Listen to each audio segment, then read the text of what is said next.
ambayo tutakuwa tunakuletea hapo baadaye.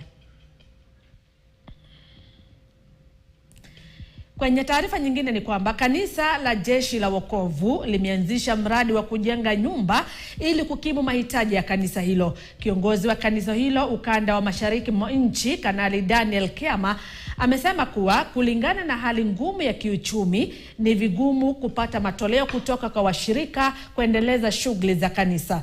Kiama ameongeza kusema kwamba kanisa litatumia mapato hayo kuendeleza miradi yake.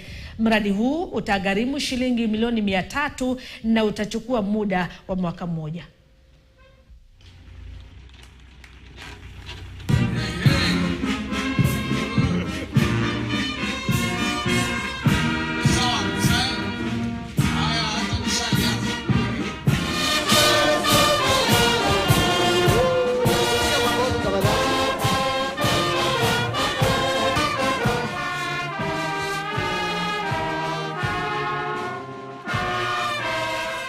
Najua kwamba kila kanisa ina ndoto yake ya kuweza kuona kwamba wamejisimamia kifedha, lakini tunashukuru ya kwamba Jeshi la Wokovu na sisi tumesimama katika Kenya East kwa ajili ya kuhakikisha kwamba tuna mahali ambapo tunaweza kupata fedha kando ya mapato kidogo ambayo tunaopata kutoka kwa watu wetu katika kanisa, ili tuwe na mapato ambayo yatatusaidia kupata kuendeleza mambo yetu yote. Lengo na kusudi ni ya kwamba kanisa linapotegemea wale waumini peke yake, saa zingine unapata kwamba haina fedha za kutosha kwa ajili ya kuendeleza ile miradi ambayo inahitaji kufanya, haswa kikubwa kule kuendeleza ile Injili.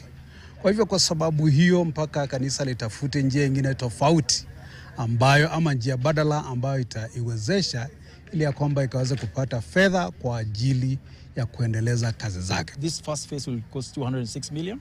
The second phase is at 195 million. So in total is about 396 million or thereabouts, or slightly beyond that.